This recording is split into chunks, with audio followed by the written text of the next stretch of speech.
Hi viewers నమస్కారం. నేను doctor Sunitha, fertility consultant, 49 fertility centre, Tirupati branch.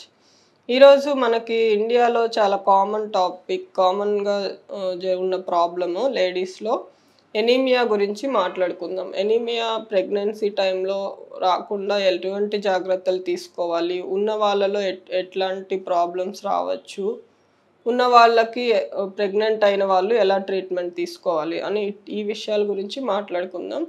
జనరల్‌గా ఏంటంటే మన ఇండియాలో కొంచెం ఎర్లీ మ్యారేజెస్ ఫీమేల్స్‌కి కొన్ని సోషియో ఎకనామిక్ స్టేటస్‌ని బట్టి న్యూట్రిషన్ అంత మంచిగా ఉండకపోవడం వల్ల ఎనీమియా అనేది చాలా కామన్ అనమాట.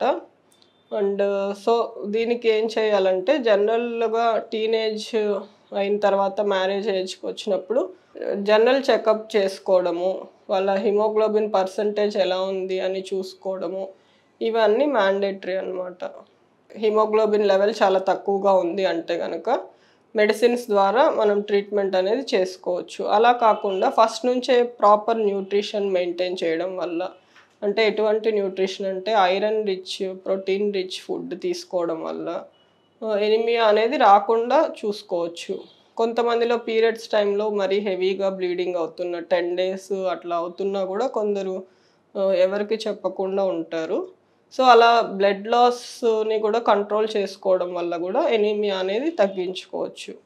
సో, ఐరన్ రిచ్ ఫుడ్ అంటే ఏంటంటే leafy vegetables, next protein rich like చాలా ఈజీగా దొరికేది ఏంటంటే పీనట్ జాగరీతో చేసే చిక్కీస్ ఇలాంటివి తీసుకోవడం వల్ల ఎనీమియా అనేది చాలా వరకు కంట్రోల్‌లో చేసుకోవచ్చు.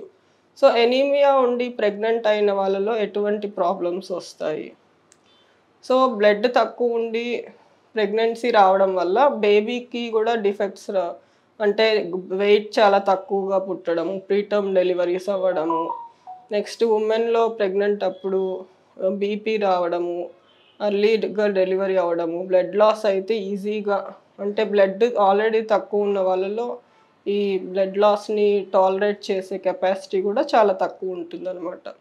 సో, ఇటువంటి ప్రాబ్లమ్స్ అన్నీ రావడానికి అవకాశం ఉంటుంది. సో, ప్రెగ్నెన్సీలో డిటెక్ట్ చేసినా గూడా ఫస్ట్ నుంచే డాక్టర్స్ ప్రిస్క్రైబ్ చేసిన మెడిసిన్స్ కరెక్ట్‌గా వేసుకోవడము. కొంతమందేంటంటే ఐరన్ టాబ్లెట్స్‌కి అంటే టాబ్లెట్స్ వేసుకుంటే వాళ్ళకి పడట్లేదనేసి డాక్టర్ ప్రిస్క్రైబ్ చేసినా గూడా అలానే ఉంటారనమాట. సో, అలా కాకుండా డాక్టర్‌ని కన్సల్ట్ అవ్వి వాళ్ళకి ఒకవేళ ఒక ఫార్మ్ ఆఫ్ మెడిసిన్‌తో టాలరెన్స్ తక్కువుంటే గనక వేరే form of medicine or either injections ఇటువంటి వాటి వల్ల చేసుకొని డెలివరీ టైంకి వాళ్ళకి ఎనీమియా కరెక్ట్ అవుతే చాలా బెటర్‌గా ఉంటుందనమాట. కాకపోతే స్టార్టింగ్ నుంచి న్యూట్రిషన్ సరిగ్గా మెయింటైన్ చేయడం వల్ల బేబీ గూడా low birth weight, preterm deliveries ఇటువంటివి అరికట్టొచ్చు. So hope this video is informative to you. Thank you very much.